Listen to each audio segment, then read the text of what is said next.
25 हा माता रमाईची 127वी जयंती आपण इथे साजरी करत आहोत। या कार्यक्रमाच्या निमित्त सगळ्यांना अभिवादन की सगळेजण इथे उपस्थित आहात आणि माता रमाईचा त्याग हा सगळ्यात मोठा आहे। बाबासाहेब जेव्हा लहान होते किंवा मॅट्रिकला 10वी होते त्यावेळेस त्यांचं लग्न झालं तेव्हा बालविवाहाची प्रथा होती। माता रमाईने लहान वयामध्ये तेव्हा बाबासाहेबांचं रमाईचं लग्न झालं किंवा बाबासाहेबांनी तिथून पुढे त्यांचा अभ्यास केला, कंटिन्यू त्यांनी शिक्षण घेतलं। माता रमाईने प्रत्येक क्षणी त्यांना बाबासाहेबांना मदत केली। प्रत्येक त्यांचा संघर्ष खूप हे होता आणि बाबासाहेबांची तेवढी परिस्थिती पण नव्हती त्यावेळेस त्यांना काही तर सगळ्या गोष्टी जे काय संशोधन आहे प्रत्येक गोष्ट त्यांना अवेलेबल नव्हती त्यावेळेचा काळ खूप हे होता, मोबाईल नव्हते, बाकी सगळ्या इथल्या सुविधा नव्हत्या। तरी पण बाबासाहेबांनी आपलं शिक्षण कुठल्याही गोष्टी थांबवलेलं नाहीये। शिक्षणाच्या बाबतीत त्या अग्रेसर आहेत आणि प्रत्येक पुरुष हा मोठा होतो किंवा काही त्याच्या मागच एक कारण असतं की प्रत्येक स्त्री ही पुरुषांना पुढे नेते आणि बाबासाहेबांनी जेवढं काही समाजकार्य केलं, चळवळी केल्या किंवा लंडनला जाऊन त्यांनी शिक्षण घेतलं, केवळ माता रमाईचा हा संघर्ष होता, त्यांना साथ होती, त्यांनी प्रत्येक गोष्टीत बाबासाहेबांना मदत केली, त्यांना पाठीशी राहिल्या, खंबीरपणे त्या उभ्या राहिल्या। कसल्याही संकटात त्यांना डगमगता माता रमाई शेवटी त्यांना काही संघर्ष नसताना त्या गवऱ्या थापून विकायच्या संसारासाठी। बाबासाहेबांना शिक्षणासाठी त्यांनी मदत केली, बाबासाहेबांना त्यांनी तिथून पैसे पाठवायच्या। बाबासाहेबांचं जे काही शिक्षण अपुरं राहिलं होतं ते पूर्ण करू देत। प्रत्येक गोष्टीत मुलांच्या बाबतीत मुलं वारली त्यावेळेस पण माता रमाई ह्या खचल्या नाही, तिथून पुढे त्यांनी संघर्ष चालू ठेवला। ह्या सगळ्या संसारात जेवढा बाबासाहेबांचा तेवढा मोलाचा वाटा आहे तेवढाच त्यात रमाईचा पण मोलाचा वाटा आहे। तर आज माता रमाईची 127वी जयंती आपण इथं साजरी करत आहोत, त्यामुळे मी आता मला बोलण्याची संधी भेटली तर सगळ्यांचं मनापासून धन्यवाद। जय भीम। मी डायरेक्ट हेच वाचतो। तानाजी मालुसरे हे शिवाजी महाराजांचे सैन्यातील एक सुभेदार व शिवाजी महाराजांचे बालपणीचे संवगडी होते। तानाजीने महाराष्ट्रात शिवाजी महाराजांच्या स्वराज्य स्थापनेपासूनच अनेक महत्त्वाच्या घडामोडीत सहभाग घेतला होता। नरवीर तानाजी मालुसरे यांचे एक स्मारक रायगडमधील महाड तालुक्याच्या असणाऱ्या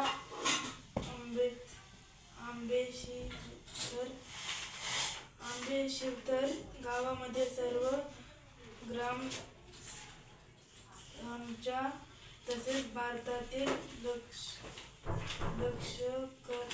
लष्करामध्ये कार्यात असणाऱ्या सैनिकांनी व गावातील शहरात असणारे नोकरदार वगैरे वर्गाने पुढाकार घेऊन आपल्या वैयक्तिक निधीतून उभे करण्यात आले आहे। हे स्थान महाड पासून 30 किलोमीटर अंतरावर निसर्ग सानिध्यात आहे। इंग्लिश बाबासाहेबांच्या जीवनातील रमाईच्या जीवनातील सोशल मीडिया उपस्थित असलेल्या सर्व भीमसैनिक भीमानुयांना त्यागमूर्ती माता रमाई यांच्या जयंतीच्या हार्दिक शुभेच्छा। माता रमाई यांच्या जयंतीनिमित्त त्यांचा थोडक्यात परिचय करून देते। एकदा असे झाले, दुपारचे 12 वाजले असतील, बाबासाहेबांना भूक लागली होती। त्यांनी अमेरिकेतून आवाज दिला, अरे बालम, मला भूक लागली, रमाला जेवण पाठविलं सांग। होय बाबा, बालम म्हणाला। अभ्यासाच्या तळमळीत अनेक तास निघून गेले। परत पोटाने तक्रार सुरू केली। बाबासाहेबांनी पुन्हा साथ घातली, बालम, अरे जेवण पाठव ना। बालमा, आलोच बघा जेवण घेऊन, बालम आदमीनी म्हणाला। पुन्हा बाबासाहेब अभ्यासात गर्क झाले। रात्री केव्हा तरी 10-11च्या सुमारास बाबासाहेबांना पुन्हा जाणीव झाली की आपण अद्याप जेवण केलेच नाही। त्यांनी तिसऱ्यांदा बालमला जरा रागातच आवाज दिला, तू अद्याप जेवण का पाठविले नाहीस? अरे म्हणत ते पहिल्या मजल्यावरील अभ्यासिकेतून जिना उतरून तळमजल्यावर आले। तिथे अगोदरच पासून बसलेल्या कार्यकर्त्यांना घेऊन बाबासाहेबांनी तटक हॉटेल गाठले। हॉटेलमध्ये सर्वांसह जेवण, अनेक प्रश्नांवर चर्चा करून परत अभ्यासिकेत आले व अभ्यासात गुंग झाले।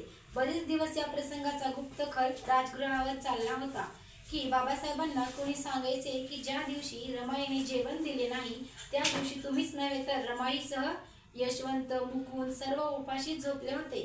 कारण जगाच्या अर्थशास्त्राच्या, भारतातील दलितांच्या, अस्पृश्यांच्या, भाग्यविधांच्या, तमाम गोरगरिबांच्या चुली पेटविणाऱ्या ऐश्वर्याच्या तेवदनेही ज्याच्या घरी पाणी भरावे, ज्याची विद्वत्ता त्या ज्ञानी प्रज्ञावंताच्या, महान विचारांच्या, निष्ठकालीन चरित्रवंतांचा घरची त्या दिवशी चूलच पेटली नव्हती. बाबासाहेबांच्या कानावर ही परिस्थिती घालविणारा धाडसी कोणीही नव्हता. तेव्हा रमाईच्या माहेरचा एक नातेवाईक सासरा म्हणून उभा करण्यात आला. प्रथम तर तो तयारच होईना. बाबासाहेबांच्या नावानेच त्याचे पाय लपटून लागले. अनेक रंगीत तालमी झाल्या, परंतु त्यांची बोबडीच वळत असे. शेवटी कशा तरी तो सद्गृहस्थ होणा करत तयार झाला. एकदा बाबासाहेब अभ्यासिकेत असताना त्या सासऱ्यास तसे अक्षरशः ढकलून पाठविण्यात आले. त्याचे पाय लटपट होते. एकदाचा आवडा गिळून त्याने अभ्यासिकेत तल्लीन झालेल्या बाबासाहेबांना हाक मारली. बाबासाहेब. बऱ्याच वेळानंतर पुस्तकातून मान वर करून बाबासाहेब म्हणाले, काय आहे? बाबासाहेबांची तीक्ष्ण नजर ज्याच्यावर जाताच त्याची तर गळतनच उडाली. नाही, काही नाही. दरवाजातूनच परत दबक्या आवाजात इशारा, अहो बोला, काहीतरी बोला. मग इथे उभे का? नाही बाबासाहेब, त्या दिवशी तुम्हाला जेवण मिळाले नाही. मग त्यात काय? तसे नव्हे तर रमाबाई, यशवंत आणि मुकुंदही त्या दिवशी उपाशी झोपले काय? बाबासाहेबांनी मोठ्या आश्चर्याने विचारले. होय बाबासाहेब, त्या दिवशी घरात काहीच नव्हते आणि हे रमाईने आम्हा कुणासच सांगितले नाही. ठीक आहे, तुम्ही जा. तो नामधारी सासरा पडल्या फळाची आज्ञा मानून पटकन बाहेर आला. त्याचा घसा कोरडा पडला होता. 2 ग्लास पाणी ढसाढसा प्याला. तेव्हा त्याला आणि सर्वांनी हास्य वाटले. त्या प्रसंगानंतर थोड्याच अवधीत बाबासाहेबांनी एक मोठा खटला जिंकला. त्या खटल्याच्या आशिलाने बाबासाहेबांनी फी म्हणून चांगली मोठी रक्कम दिली होती. ती रक्कम घेऊन बाबासाहेब घरी गेले. त्यांच्या नेहमीच्या सवयीनुसार घरी आल्यानंतर स्वतःला जे पैसे मिळत ते सर्व त्वरित कावी सावतकर यांच्या हवाली करीत बाबासाहेबांच्या सूचनेनुसार श्री सावतकर पैशांचा विनियोग करीत, तसेच जमा खर्चाचा हिशोब बिनचूक बाबासाहेबांना सादर करीत. परंतु त्या दिवशी मिळालेले पैसे संवादकरांच्या हवाली न करता बाबासाहेबांनी तडक आपल्या अभ्यासिकेत घेऊन गेले आणि रमाईंना हाक मारली. रामू. रमाई क्षणात हजर झाल्या. हे बघ, हे काही पैसे आहेत, ते घे. मी आंघोळ करून येईपर्यंत पैसे किती आहेत ते नीट मोजून कपाटात ठेवून दे. होय साहेब, रमाई म्हणाल्या. बाबासाहेब स्नानघराकडे गेले. रमाईने दारात आतून कडी घातली. बॅग उघडली. बॅगेतले पैसे पाहून त्या माऊलीचे डोळे विस्फारले. बॅगेतून नोटाची फुटकी बाहेर काढली आणि नोटा मोजायला सुरुवात केली. परंतु गोंधळ, भीती अचानक यामुळे रमाईला हिशोबच जमेना. नोटा मोजताच येईनात. बराच वेळ त्यात निघून गेला. इतक्यात दारावर थाप पडली. रमाई दचकल्या, घाबरल्या. न कळत तोंडातून शब्द बाहेर पडले. कोण आहे? अगं रामू, मी आहे. दरवाजा उघड. आणि दार का लावले आहेस? रमाईने काही नोटा ओढीत असतानाच दरवाजा उघडला. आतील प्रकार पाहून बाबासाहेब खो खो हसल्या. हसत सुटले. रमाई अशाळल्या. अगं रामू, काय हे? चारी भिंतीजवळ तसेच मधून या नोटांच्या रांगा. काय चाललंय हे? साहेब, तुम्ही म्हणाला होता पैसे मोज म्हणून मी पैसे मोजत होते. रमाई गोंधळून बोलल्या. कसे मोजत होतीस? हे काय? 1 visa, 2 visa, 3 visa, 4 visa, 5 visa, 6 visa, 7 visa, 8 visa, 9 visa आणि 10 विसा. पुढे येईनाच.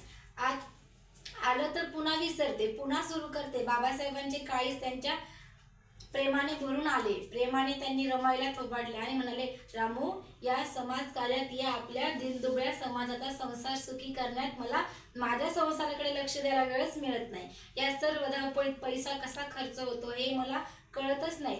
तू माझ्यासाठी खूप सोसले आहेस. आपल्या संसारासाठी मी विचारत असतानाच तू शेणाची शेणकुटी बनवून विकली आहेस. परंतु आता ते दिवस संपले आहेत. तू सुखाने आरामात राहा. माझी काळजी करू नको. स्वतःला आणि मुलांना जप. तू सांग, घरावर लक्ष द्यायला मला वेळच कुठे आहे? या मुक्या जनतेच्या अन्यायाला माझ्याशिवाय वाचा तरी कोण फोडणार आहे? या पाशवी गुलामगिरीतून या माझ्या गरीब जनतेची मुक्तता करण्यासाठी नियतीने माझी नियुक्ती केली आहे. मी त्याचा मोझेस आहे. मोझेस. धन्यवाद.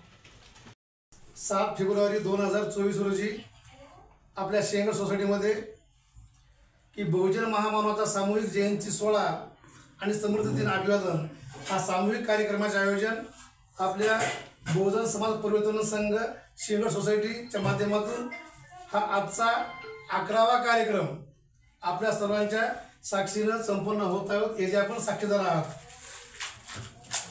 तर पण आपण ज्यावेळेस कार्यक्रमाला सुरुवात केली 23 मे 2024 रोजी, त्यावेळेस याच ठिकाणावर त्यावेळेस फक्त आम्ही एकटेच होतो. इथून सुरुवात केली. ती सुरुवात करत तर आजचा आपला हा कार्यक्रम 11वा कार्यक्रम होत आहे. यापूर्वी झालेल्या कार्यक्रमाला म्हणजे 6 डिसेंबर त्या दिवशी जवळपास 40 ते 50 बहुजन समाजाची उपस्थिती होती. पण काही कारणास्तव आपण एकत्र नियोजन हे असं असल्यामुळं संख्या कमी जास्त होत असते. आणि म्हणून बाबासाहेबांना सांगितलं की आपला जागृतीचा अग्नी उजू देऊ नका. की त्या बाबासाहेबांना असं का सांगावं वाटलं किंवा जागृतीचा अग्नी विजू देऊ नका. जसं माझं दिवामध्ये आता मेणबत्ती आहे, जोपर्यंत आहे ते वात आणि तिला पूर्ण इंधन मोम आहे तोपर्यंत ती जळत राहते आणि ती संपले की विजते. तर आज हजारो रोजचे शोध लागत आहेत. आधुनिक काळामध्ये तंत्रज्ञानाचा युग आहे आणि म्हणून की ज्या वेळेस लाईट गेली त्यावेळेस आपल्याला गरज अगरबत्तीची किंवा मेणबत्तीची दिव्याची पडते, तर त्यावेळेस नष्ट होतो अंधार. तर तसं की आपल्याला आपल्या देशामध्ये की 5,000 वर्षापासून आपल्या बहुजन समाजाला या शिक्षणापासून वंचित ठेवलं. आपला हा इतिहास एका वर्ष 10 वर्ष 5 वर्ष असा काही शेकडो वर्षाचा नाही, हजारो वर्षाचा इतिहास आहे. आणि म्हणून 108 बहुजन महापुरुषांनी त्यातले काही प्रमुख महामानव आपल्या या ठिकाणी आहेत. आपण गुगलला जरी सर्च केलं तर तुम्हाला वेगवेगळे महापुरुष आपल्याला बघायला मिळतील. त्यांचा इतिहास गुगलवर जे सर्च केला जे त्यांनी लिहून ठेवला आहे. कारण त्या काळामध्ये आपल्याला लिहायला बंदी होती, वाचायला बंदी होती. आणि याच्यासाठी सविस्तर जर आपल्याला माहिती वाचायचं असेल तर मनुस्मृती हा ग्रंथ जर वाचला तर आपल्याला लक्षात येईल की मनुस्मृतीमध्ये कुठले कुठले अधिकार आहेत आणि कुठले कुठले नाहीत. म्हणून बाबासाहेबांना जगातला एकमेव महामानव की त्यांनी राहायला लोक घर बांधतात, तर बाबासाहेबांनी राजगृह नावाचं केवळ ग्रंथासाठी घर बांधलेलं आहे. ते आम्ही पाहून आलो. आपण जर कदाचित गेला तर राजगृह दादरलाच आहे, हिंदू कॉलनीमध्ये, त्या ठिकाणी आपल्याला बघायला मिळेल. तर म्हणून तर कमी वेळामध्ये आज अल्पपरिषदेला महापुरुषाचा आणि विशेष म्हणजे की आजचा समारोप कार्यक्रमाचा की महामाता रमाईजी यांच्या जयंती आहे. आणि त्या जयंतीच्या निमित्तानं आपण हा सामूहिक कार्यक्रमाचं आयोजन केलेलं आहे. आणि म्हणून की सगळ्यात महत्त्वाची की आपल्या देशामध्ये विशेष म्हणजे आपल्या महाराष्ट्रामध्ये चळवळ यशस्वी का झाली नाही याच्या काय मी मुद्दे मांडण्याचा आपल्या सांगण्याचा प्रयत्न करत आहे. कारण की आपल्या इथं जवळपास आतापर्यंत होऊ शकत नाही असं आपल्याला जे संदेश देण्यात आला होता ते सांगण्याचा प्रयत्न करत आहे. महामानवाचा इतिहास सांगण्यासाठी विविध कार्यक्रम करण्याचे आयोजन करण्यासाठी आपण जे हा ग्रुप स्थापन केला आहे त्या पाठीमागचा हा उद्देश आहे. बरेच आपले भरपूर समाज भरपूर आहे आपला, पण आपल्याला आपली ओळख नाही. कारण एक बिल्डिंग 10 मजल्याची बिल्डिंग आहे, 12 मजले आहेत, बरोबर आहे. पण त्यातला एकच नाही का हॉल सोडला रिफ्युज एरिया 143 एका बिल्डिंगमध्ये आहेत. तर आपण जर असं संपर्कात राहिलो तर आपण खूप काही बघा जो माणूस आपला धम्म आशावादी आहे, पण आपण जर प्रयत्न केले तर आपण यशस्वी होऊ शकतो. पण आपण प्रयत्न जर नाही केले तर होऊ शकत नाही. याचा आपल्याला लय म्हणजे फार आपला 2-4 वर्षाचा किंवा 2-4 महिन्याचा इतिहास नाही. याच जानेवारी महिन्यातच आपला इतिहास आपण समोरून करूया, आठवण करून देतो आपल्याला की आपण कार्यक्रमाचं आपण आयोजन केलं होतं. तर सामूहिक कार्यक्रम आपण त्या दिवशी आयोजन केलं होतं. ते 1 जानेवारी भीमा कोरेगाव, 3 जानेवारी सावित्रीबाई फुले जयंती, 12 तारखेला जिजाऊ जयंती आणि 23 तारखेला नेताजी सुभाषचंद्र बोस यांची जयंती आणि छत्रपती शहाजीराजे यांचा समृद्धी दिन असं सामूहिक जयंती सोहळ्याचं आयोजन केलं होतं आपल्याकडं. आणि हा अर्ज कार्यक्रम होण्यासाठी आपण रीतसर भारतीय संविधानाच्या चौकटीत राहून आपल्याला कार्य करायचं आहे. म्हणून तर रीतसर आपण सोसायटीला अर्ज दिला 13 डिसेंबरला. वारंवार पुरवठा केला, सोशल मीडियाच्या माध्यमातून प्रत्यक्ष भेटलो, कॉलद्वारे माहिती घेतली, पण त्यांनी जाणीवपूर्वक याला म्हणजे अप्रत्यक्ष विरोध, पण समोरासमोर म्हणले नाही, पण कॉल केला की चाल ढकल काही ना काही कारण सांगायचे, म्हणजे त्यांचा अप्रत्यक्ष विरोध होता. आणि एवढंच नाही, तो सचिव म्हणणारे आनंद सचिन आनंदे त्यांनी सुद्धा म्हणले की असे कुठले कार्यक्रम होणार नाहीत, फक्त गणपतीचे आणि हेच आम्ही करीतच होणार. तर असं त्यांनी स्टेटमेंट, कसं आपल्याकडे ज्यावेळेस रेकॉर्डिंग केलं ना कधी ते आपल्या समोरच्या व्यक्तीला ओळखू येतं, म्हणून ते काही करता आलं नाही. आणि म्हणून तो कार्यक्रम जे आहे, एक तर आपला इथं समाज भरपूर आहे, समोर यायला ती काय त्यांची मजबुरी आहे हे तर मी हे करत नाही, ओळखू शकत नाही, पण आम्ही आमच्या पद्धतीनं भरपूर प्रयत्न केला. असं नाही की नाही. आणि हे काम केवळ एकट्याचं नाही किंवा वैयक्तिक नाही, हे आपलं कार्यक्रम सार्वजनिक आहे, सर्वांचं आहे. म्हणून बाबासाहेबांनी संदेश दिला, बाबासाहेबांनी की सार्वजनिक कार्य चांगले करा, जे करतात त्यांना मदत करा, आणि तेही जमत नसेल तर गप्प राहा, परंतु कोणी करत असलेल्या कार्यामध्ये अडथळा आणण्याचा प्रयत्न करू नका, कारण त्यांच्या इच्छेचं आपण काम करत आहोत. पण वास्तव हे पण नका काही लोकांना पावत नाही. आपण दुसऱ्याला दोष देण्यापेक्षा आपल्या समाजातील काही माणसं असे आहेत की ते चुकीचा प्रचार करायला लागले. आता आपण कसे दाते आपले, होटे आपले, आपलं असल्यामुळे आपण कोणाचं नाव घेणं योग्य नाही, कारण आपला चळवळ चालवण्याचा उद्देश आहे, कोणाला कमी लेखण्याचा नाही, कोणाला बदनाम करण्याचा नाही. जे आपल्या बाबासाहेबांनी सांगितलंय, आपल्या महापुरुषांनी सांगितलंय, त्यांचाच विचार, आपल्या मनचं काही नाही, हे त्यांच्या आपल्या महापुरुषांनी दिलेली शिकवण आहे. आणि ती समाजापर्यंत पोहोचण्याचं काम, जसं की पूर्वीच्या काळामध्ये पोस्टमॅन होते, आता पण आहेत, त्यांचं की टपाल आला, टार आली, ते घरी नेऊन द्यायचा. तर तसं हे आपण त्या माध्यमातून, ह्या चळवळीच्या माध्यमातून हे संदेश द्यायचं काम आपल्या सर्वांचं आहे. याच्यामध्ये मान सन्मानाचा नाही. आणि यांनी बघा सर्व आयुष्य केवळ एका समाजासाठी नाही, एका जातीसाठी नाही, समाजासाठी आणि देशासाठी आपण गेलेलं आहे. आणि हेच आपल्याला करायचं आहे. येणारी पिढी फार धोक्यात आहे, लक्षात घ्या, धोक्याची घंटा आहे. ताजं उदाहरण सांगायला हरकत नाही. आत्मा साहेबांच्या मुलाचं लक्षात घ्या, काय कारण आहे शाळेतून घरी बसवण्याचं? भारतीय संविधानामध्ये मोफत शिक्षण आहे, जे महात्मा फुलेंनी सुरू केलेलं आहे, तेच बाबासाहेबांनी पूर्णविराम दिलाय संविधानामध्ये. जे महापुरुषांनी बघा, भगवान बुद्धापासून तर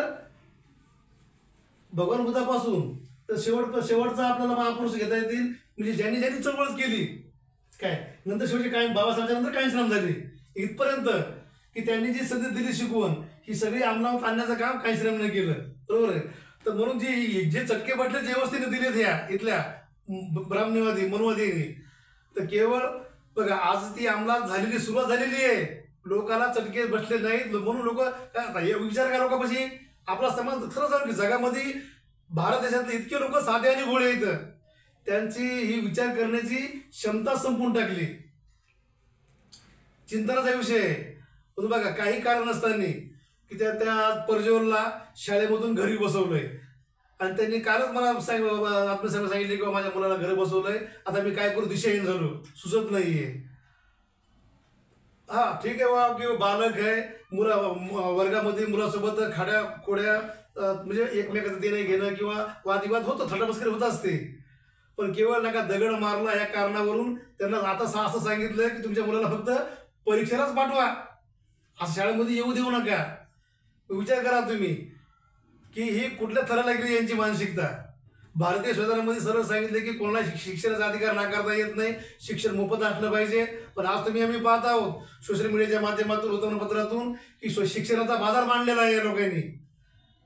तर का मला हे मांडलं माहिती याचं कारण बघा, आपण चिंतन केलं पाहिजे, चिंतनाचा विषय आहे. आणि खरं म्हणजे आपण मी तर सांगलो की बाबासाहेबांनी सांगितलं की प्रत्येकाने दर रविवारी आपण बुधवारामध्ये गेलं पाहिजे. आपल्या तर बुधवार नाहीये, आपण सोसायटीमध्ये आलेलो आहोत, तर म्हणून आपण प्रत्येकाच्या घरी हे पण प्लॅन बनला. आपले अनिल तारू नावाचे होते बाबा शक्तिमता, मी स्वतः बुद्धाचार्य आहे, पण त्यांनी सुरुवात म्हणजे किंवा 26 नोव्हेंबरला आपण कार्यक्रमाला तुम्ही आले तयार ना तुम्ही अनिल तारूच्या घरी 8 बिल्डिंग नंबर. तर ते म्हणजे की आपण दर रविवारी प्रत्येकाने आपण प्रत्येकाच्या घरी कार्यक्रम घेऊया. पण त्यांनी फक्त नका तोंडामधून बोलले, करते काही केलीच नाही. मागच्या वेळेस तुम्हाला म्हणलं की आपण मागचा जानेवारी महिन्यातला इतिहास सांगायचा आहे, त्या समोरणाचा वर्तवता आपण बाजूला गेलो. तर बघा तो कार्यक्रम त्यांनी नाहरकत दिली नाही, चुकीची दिली. ते बघा तुम्हाला सोशल मीडियावर मी मेसेज टाकला होता, पण ते चुकीचं माझा मेसेज दिला त्यांनी. नाहरकत दिलं, पण कसं दिलंय, माननीय डॉक्टर बाबासाहेब आंबेडकर यांच्या स्मृती दिनानिमित्त बाबा का जागले कार्यालय हे नाट्य वर्गाचं काय आयोजन केलेलं आहे आणि त्याच्यावर काय जर झालं तर याची सगळी जबाबदारी प्रकाश फडणवीस राहील असा खुलासा केला आहे आणि आयोजकाची राहील. तर असं कमा हे खुलासा केलेला आहे. म्हणजे त्यांनी जाणीवपूर्वक असा मेसेज लिखित त्यांनी दिलेला आपल्याला. कारण कसं एक तर आपल्या आधीच माणसं एकत्र यायला तयार नाहीत, त्याच्यामध्ये ते एक संभ्रमणामध्ये पडले, गोंधळामध्ये पडले, हे समाजाला माहिती नाही अजून मी नेमकं काय दुखणं आहे. बरोबर आहे का? हे आणि हे माहिती असलं पाहिजे. आणि म्हणून की आपला कार्यक्रम आपण एकत्र आलो पाहिजेत, एकत्र आलो चर्चा होते आणि खरं आणि खोटं बुद्धाने ते सांगितलंय की मी सांगतो म्हणून ऐकू नका, तुमच्या बुद्धीला पडतंय, जे आपल्या हिताचं आहे ते घ्यायचं, जे पटत नाही सोडून द्यायचं.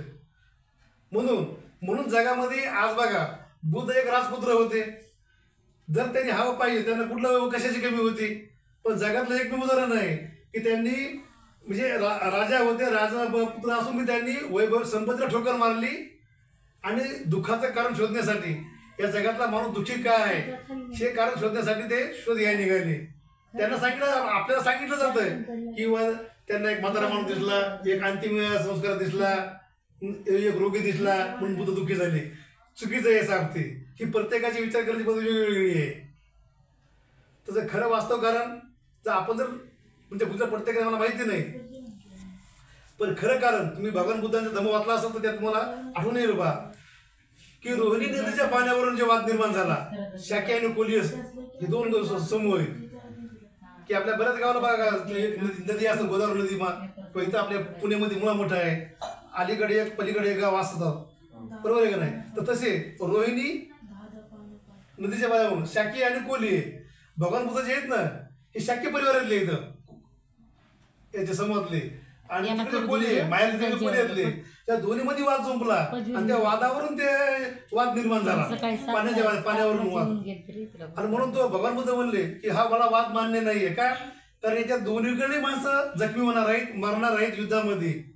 आणि म्हणून तो त्याच्या ह्या कारणामुळं बुद्धांनी त्याग केला आणि त्याच्यामध्ये नाही का त्यांना पनिशमेंट अशी देण्यात आली.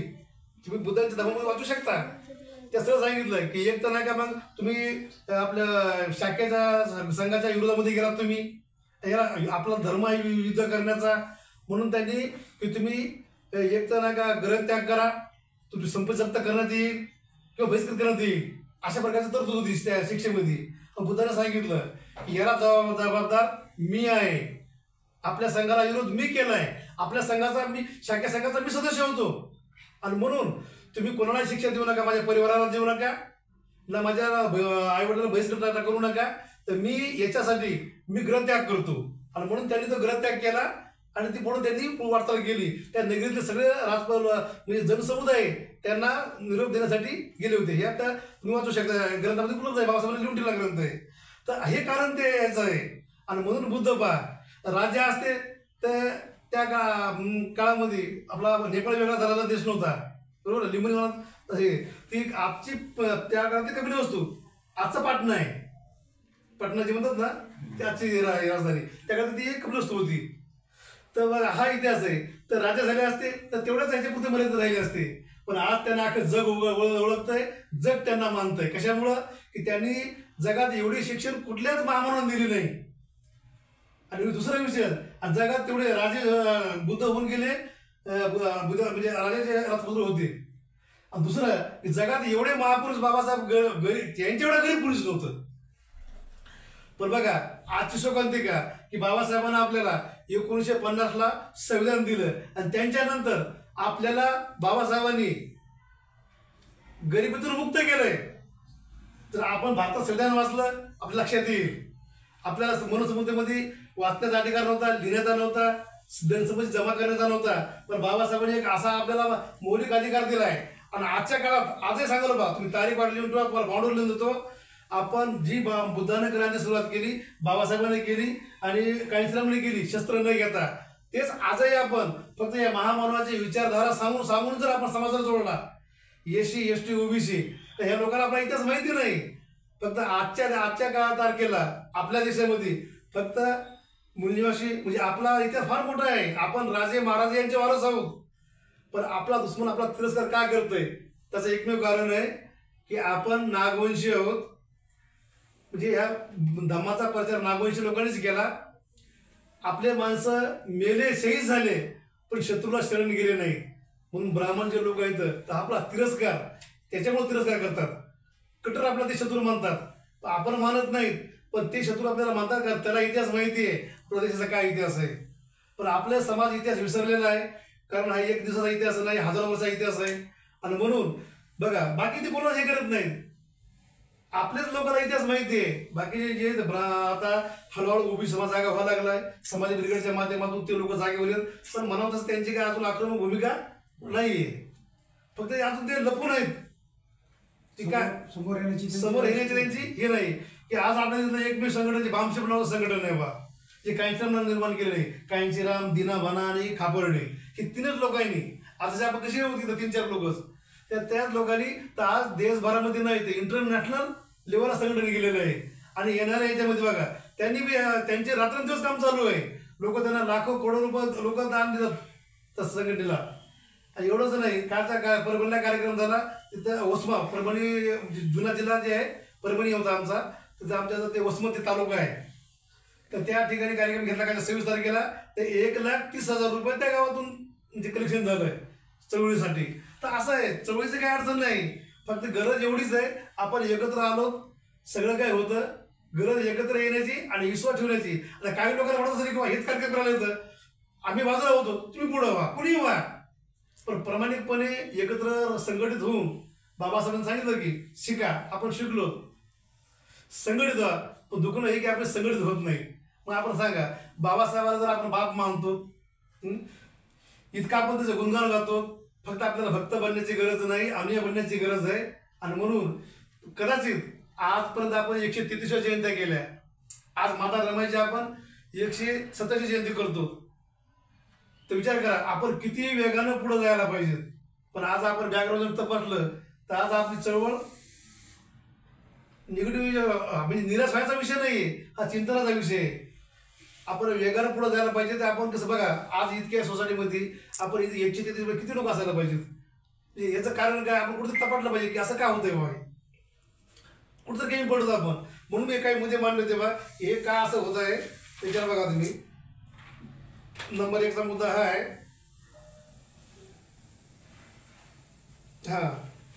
की विश्वरत्न हा भारतरत्न सिम्बॉल ऑफ नॉलेज अर्थात ज्ञानाचे प्रतीक बाबासाहेब आंबेडकरजी महान संदेश दिला की ज्या समाजात आपला जन्म झाला त्या समाजाला जागृत करणे हे आपले प्रत्येक सुशिक्षित शिकलेल्या वर्गाचे पहिले कर्तव्य आहे.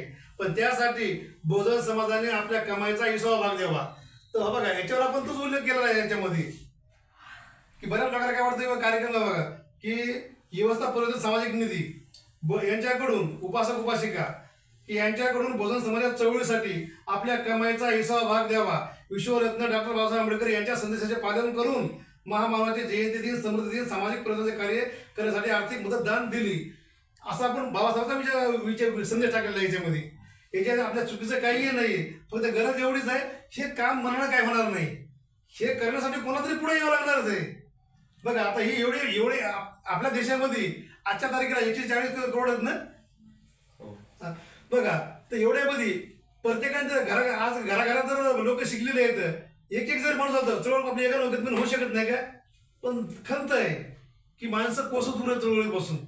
आणि विशेष म्हणजे जास्तीत जास्त आज आपण की जे मनोवादारी प्रचार केलाय की बाबासाहेब हे फक्त बुधाचे भूतकाळ काय म्हणायचे, शपथ धर्म शुगाचे अगोदर महाराज म्हणायचे. म्हणजे आपल्याला वागणूक त्यांनी सन्मानाची दिलेलीच नाही आणि देणार नाही, देणारच नाही. लक्षात घ्या. कारण मी म्हणलो की ते सगळ्या दुश्मन आपल्यालाच मानतो. कारण का आपण कट्टरपंथी म्हणजे नागवंशी आहे न, आपले महापूर्वज शहीद झाले पण शरण गेले नाही. आता बघा तुम्ही तालेवर बघा की वर्तमान काळातलं जे सरकार भाजपचं सरकार आहे की त्यांनी अशोक चव्हाणला, तो आपला बहुजनच आहे बरोबर आहे. जर तो कदाचित तो बाबासाहेबांचं लिडर सगळ्यांना जर नसतं काय तो मुख्यमंत्री झाला असता. पण केवळ त्यांनी याच्यामध्ये भ्रष्टाचारामध्ये सापडल्यामुळं आदर्श घोटाळा सापडला आणि जशी त्याला ईडीची नोटीस पाठवली की तसा तिकडे परिवेश तिकडे गेला बरोबर आहे का. मी शरण गेला, तो शरण गेला म्हणता सन्मान केला. तुम्ही ऐकलं असाल आपल्या पुण्याचे पालकमंत्री आहेत अजित पवार, यांच्यावर सुद्धा त्यांनी घोटाळा किती 70,000 कोटीचे घोटाळा सगळ्यांनी ऐकलं असेल. व्हिडिओ पण दाखवला तुम्ही पाहिले असतील. चक्की पेशिंग असं त्यांनी म्हणले, जाहीर म्हणलेले आहेत बा. जसे त्याच्यामध्ये प्रवेश केला मग तिकडे गेले. हा म्हणजे वॉशिंग मशीन झाले, म्हणजे शरण गेलं लक्षात घ्या. पण आपले पूर्वज शरण गेले नाही म्हणून ते आजही लोक आपले तिरस्कार करतात. कारण इतिहास काय आहे, फक्त आपल्या देशामध्ये सगळ्यात मोठा घोटाळा जर झाला असेल तर इतिहास घोटाळा झालेला आहे. खरा इतिहास आपल्याला नष्ट केला. बघा तुम्ही आजही कुठे किती तलाव असतील, हे असतील. आता औंढा मंदिर हे सम्राट अशोकाने बनलेलं मंदिर आहे, बुधीवर आहे ते. पण त्याला काय केलं यांनी, जेवढे 12 लिंग म्हणलेत का, ते 12 लिंग नाहीत, ते तथागताचे मंदिर आहे, बुधीवर आहेत, अतिक्रमण केलेलं आहे. आपल्या देशामध्ये 84,000 बौद्ध विहार होते. बरोबर आहे का. आता अयोध्या, ही अयोध्याचं नाव नाहीये, त्याचं मूळ नाव साकेत नगरी, ओरिजिनल साकेत नगरी. आणि तिथं जेव्हा खोदकाम केलं का तर पूर्ण बुद्ध सम्राट अशोकाने जे केलं होतं बुद्धाचे हे पूर्ण तेच हे निघाले, औषध निघाले बा. तिरुपती बालाजी भगवान बुद्ध आहे. तुम्ही बाहेर झूम करून बघा ते फोटो. तुम्ही एक चित्रकार कसं का पेंटर का एक सजावट करतो तर चित्र छान दिसतं. आता डायस आहे, आपण ज्यावेळेस केलं किती साहेब म्हणजे मोठा आहे, पण आता किती लहान दिसतोय. बरोबर आहे का. तर तसं जेवढं आपण याला सजावट केली तेवढं चांगलं दिसतंय. तर तसं तुम्ही एक एक पार्ट बघू, हे करून बघा, झूम करून बघा, बुद्धाची मूर्ती आहे. आणि वास्तव सांगलो की, आणि राहिला विषय त्यांचे 33 कोटी देव आहेत, सगळ्या शस्त्र आहेत. पण एकमेव आवाज आहे तिरुपतीचं आहे आणि पंढरपूरचं आहे. यांचे शस्त्र कुठलंच नाही आहे का, नाही. पण पंढरपूरचं सुद्धा बुधीवरच मंदिर आहे, त्याच्यात पुस्तक पण निघाले तर. पण माहिती नसतं सांगतो बा, कोणाची हिंमत नाही की ते आमचा नाही सांगू की. कारण कसं आहे, लोकशाहीच्या 40 स्तंभावर शत्रूचा कब्जा आहे, आपल्या हाती काहीच नाहीये. आता मी जे बरोबर मला जे मूळ आपण बाबासाहेबांचा इतिहास वाचला, म्हणजे पुस्तक वाचले आणि म्हणून त्यासाठी आपण हे केलेले आहेत. काही असो जास्त ह्याच्या जाणार नाहीत आणि म्हणून आपण कमी वेळ करा. आपण याची जाणीव आहे तर पुढे की तर रुपयातून बरोबर आहे. एका रुपयातून 5% प्रमाणे 5 पैसे, 10 रुपयातून 5 रुपये आणि 10,000 50 रुपये आणि 10,000 रुपयातून 50 रुपये आणि 10,000 500 रुपये. ही फक्त 5% प्रमाणे आपण काढू बरं. हिसाब भाग नाही काढ झालेला आहे, लक्षात घ्या. हे सांगायचा उद्देश काय आहे की आपली चळवळ का फेल झाली आपल्या देश महाराष्ट्रामध्ये, काय म्हणजे की इकडे होऊ शकत नाही. तर त्याच्यामुळे मी तुम्हाला मुद्दे सांगतोय महत्वाचे. आणि असा जर प्लॅन बघा की 500 रुपये जर प्रति महिना रक्कम आपण पूर्वनियोजित प्लॅन जर करून केली तर 100% अंमलबजावणी करा. आपला आदर्श इतर सोसायट्या, गाव, शहर, महानगर घेतील आणि आपल्या बहुजन समाजाची चळवळ गतिमान होणार, यातील मात्र शंका नाही. फक्त 5% निधी रकमेचा अंदाज आहे. 20वा भाग 20% दिल्यास करोडो रुपये जमा होऊ शकतात. बरोबर आहे, करू शकतो. गरज फक्त इमानदारीने कार्य करण्याची गरज आहे. मला आत्मविश्वास आहे की आपल्या बहुजन समाज परिवर्तन संघ हे नावासारखे बहुजन समाजाचे परिवर्तन करून दाखवणार आहे. म्हणून प्रत्येकाने सहभाग घ्यावा. आपला संघ शिवनगर सोसायटी हा आपला परिवार समजून प्रत्येकाने कार्य करावं, हा आत्मविश्वास अशा बाळगतो. नंबर 2चं आपलं हे राहिलं का की आजच्या तारखेला बरं ठीक आहे. आता मिनिमम घेऊया कारण संपणारा विषय नाही आहे. बघा नंबर 1 बुद्धी आहे की बाबासाहेबांकडे बुद्धी होती, त्यांनी सगळी बुद्धी देशासाठी आणि समाजासाठी अर्पण केली. 1% आपल्या कुटुंबासाठी बुद्धीचा वापर केलेला नाही. बरोबर आहे. तर माझं म्हणणं असं आहे की मला सुचलं तरी बुद्धी मांडली तुम्ही की आपण जास्त राहिलं की 75% बुद्धी आपल्या कुटुंबासाठी वापरा आणि 25% समाजासाठी वापरा. काय अर्थ नाही का. हे असं प्रत्येकाने केलं. बघा माझे 25, तुमचे 25, तुमचे 25 झाले आपले 100% झाला का नाही. काहीच काम करताय, काहीच नाही आहे. फक्त गरज एकत्र येऊन एकमेकाला विश्वासात घेऊन काम करण्याची गरज आहे. नंबर 2चा मुद्दा पैसा. कोणत्याही कार्यासाठी पैसा अत्यंत गरजेचा आहे, महत्वाचा आहे. म्हणून 25% निधी बहुजन समाजाच्या देशासाठी आणि आपल्या कुटुंबासाठी तुम्ही 25% समाजासाठी द्या आणि 25% कुटुंबासाठी वापरा. ज्यातल्या जमत नसेल तर आपण सगळ्यात सोपा उपाय किंवा हप्त्याला सुट्टी असते 4 सुट्ट्या, बरोबर आहे का नाही. पण 4 सुट्ट्याचा पगार तुम्ही समाजासाठी द्या, बरोबर आहे का. आणि 4 दिवस द्या, वेळ द्या. अनेक नाही 5 गोष्टीचे सगळ्यात 5 गोष्टी द्या. वेळ बी आली, बुद्धी बी आली, पैसा बी आली, हुशारी बी आली, हुनर बी आली आणि कष्ट पण आले. हे जर प्रत्येकाने कोण देऊ शकत नाही. प्रत्येक जण देऊ शकतो. फक्त गरज कशाची आहे, आशावादी विचार करून करणे, ऍक्शन करण्याची गरज आहे फक्त. बरोबर आहे.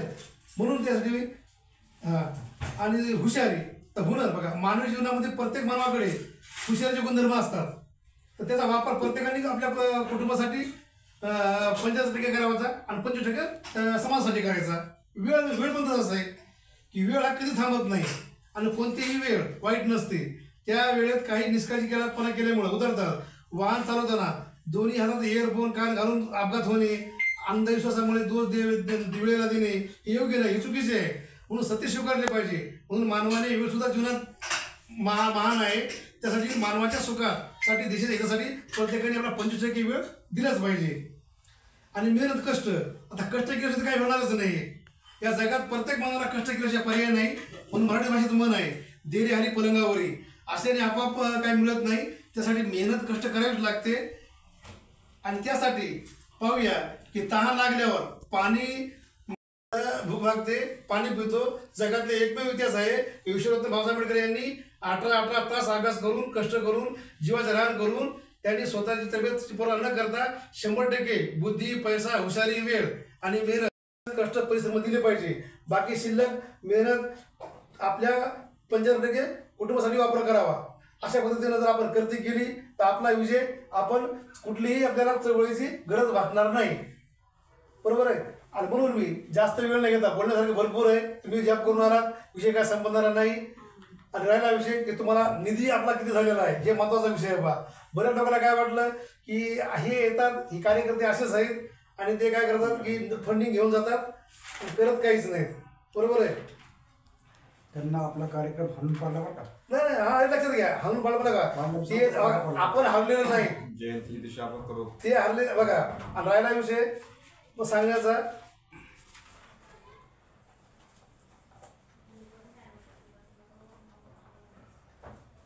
तर जवळपास बघा 12,637 रुपये जमा झाले आहेत आपल्या पैसे. पहा, ताईनं पण नका, मी सर त्यांचा कॉल उचलला नाही, ताईनं पण नका 1,000 रुपये पाठवलेत बा, त्यांना पावती का दिलेली नाही.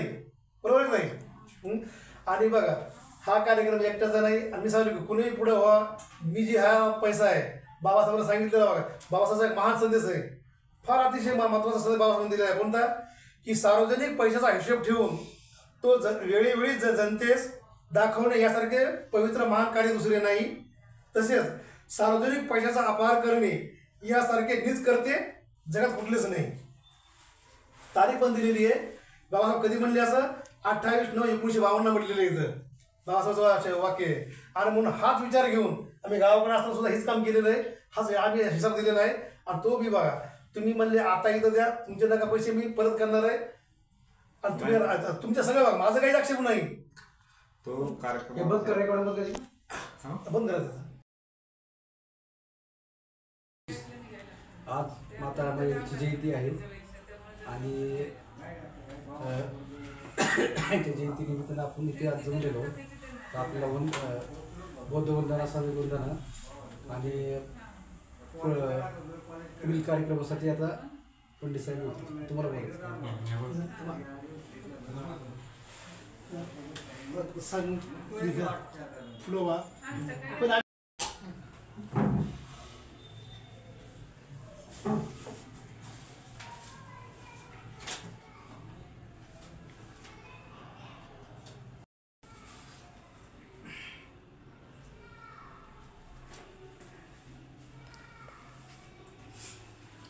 जयंतीचं नियोजन कसं करावं होतं.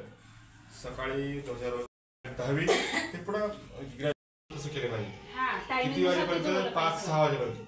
6 वाजता तर आपण बाहेर पडू शकतो, म्हणजे बाहेर जाऊ शकतो. बाहेर म्हणजे वेगवेगळं म्हणजे काय, आपण एक मोठा डान्स बघण्यापेक्षा मोठा एक दांडी करणारा असतो. आणि मग आपलं कार्यक्रमाचं नियोजन झालं, आता आपल्या या कार्यक्रमाचं नियोजन आपण आणि आपण सगळ्यांनी मिळून जर ते पार पाडलं ना, त्याला किती खर्च येतो काय नाही सगळं आपण अगोदर पाहिजे पाहिजे. स्टेज एक लावा लागते, डीजे सुरुवात करायची. डीजेचा तो बारका बेस. आपला जवळपास 1.5 तास कार्यक्रम उशिरा झाला आहे. सुरुवात सर्वप्रथम आपला सगळा क्षमा मागतो, कारण आपले पण वेळेच्या अभावी कसं एक वाहन बी आपलं वेळोवेळी 18 गर्दी असते. हे माझ्या समोर चाललं आता. तसे आम्ही दवाखान्यात घेतलं आणि मग म्हणलं आपण तर खरं म्हणजे वेळेला पहिलं प्राधान्य दिलं पाहिजे. पण दुर्दैव असं आहे की आजही आपल्या बाबासाहेबांनी सांगितलं आपल्याला की जीवनातला एक एक सेकंद एक एक पैसा महत्वाचा आहे. पण अजूनही आपल्या असं मला वेळेचं महत्व कळलं नाही ही दुःखाची आणि दुर्दैवी आणि खंत आहे.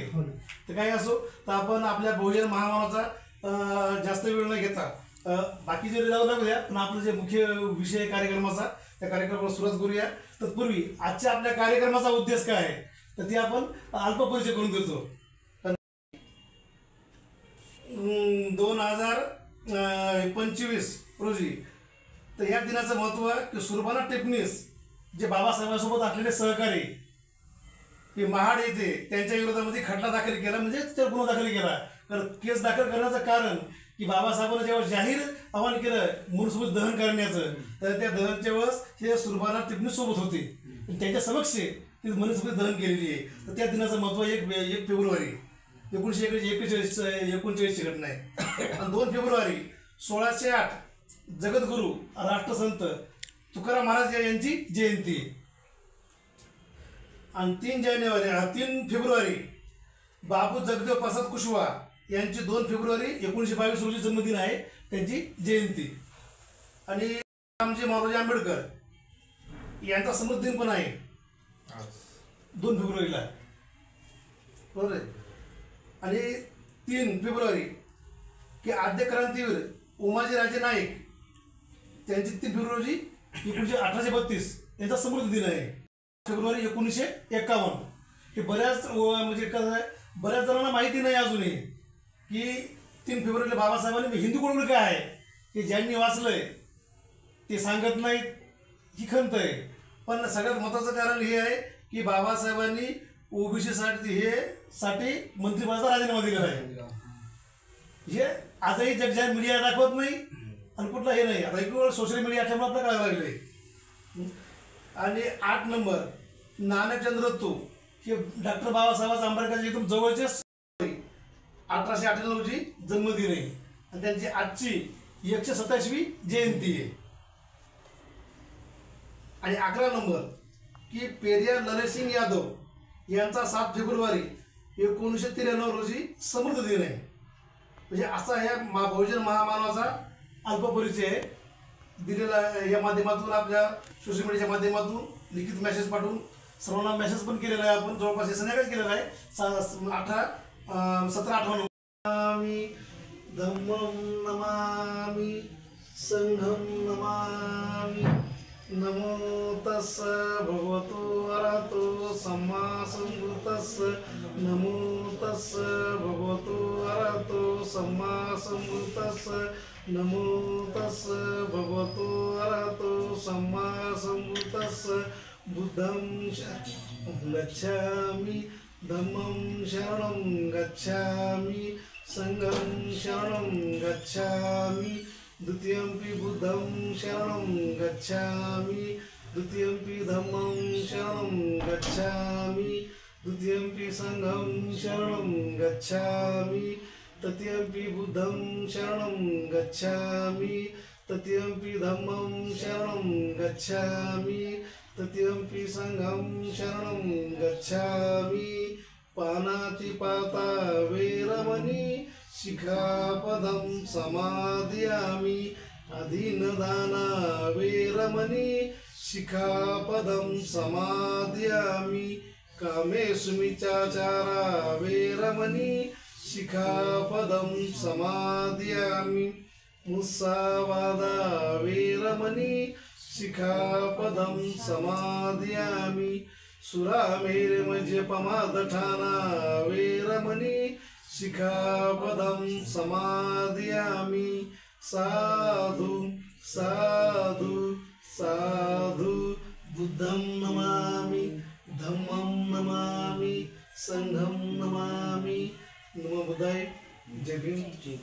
आपण सर्वप्रथम काय करूया महापुरुषाच्या नावानं आपण घोषणा देऊया. कारण कसं आहे आपण काय भक्त नाही, आपण अनुयायी. कसं आहे आपण घोषणा दिल्याने काय ते मान होणार नाही, लक्षात घ्या. पण कसं आहे की येणाऱ्या पिढीला तर हे लहान लहान बालक आहेत यांना आपला इतिहास करणं गरजेचं आहे. माफ करा त्याच्यामध्ये आपलं एक नाव चुकीचं राहिलेलं आहे, विसरून राहिलंय तर सांगता सांगता विसरून गेलो. कारण 4 फेब्रुवारी क्रांतीवीर तानाजी मालुसरे यांचा समर्थ दिन आहे. जे आपल्या सोसायटीला जे नाव दिलेलं आहे सिंहगड, तर ते सिंह आहेत. दुःखाची बाब आहे की आपण ते नेमकं आपण तेच नाव विसरला गेलो. कारण आतापर्यंत सोसायटी आपल्या ताब्यामध्ये आली, पण इथल्या सोसायटीची ज्यांनी जी जबाबदारी स्वीकारली त्यांनी पण आतापर्यंत कधी दूर त्यांची, तर त्यांची नाळ ब्राह्मणवादाशी सुटलेली आहे, त्यांना हा इतिहासच माहिती नाही. तर आपल्या सोसायटीला नाव दिले सिंहगड सोसायटी, आणि तो त्याचं मूळ जे नाव होतं कोंढाणा किल्ला होतं, पण त्याच्या मुलाचं लग्न ठरलं रायबाचं. इतिहास आहे तो सांगण्यामध्ये विसरला, माफ करावं, कारण जाणीवपूर्वक घेतो नव्हता काही असो. तर ठीक आहे, तर आपण बघा विचाराची पद्धती करताय आजच्या याच्यावर रमाईच्या जे म्हणजे महापुरुषावर जे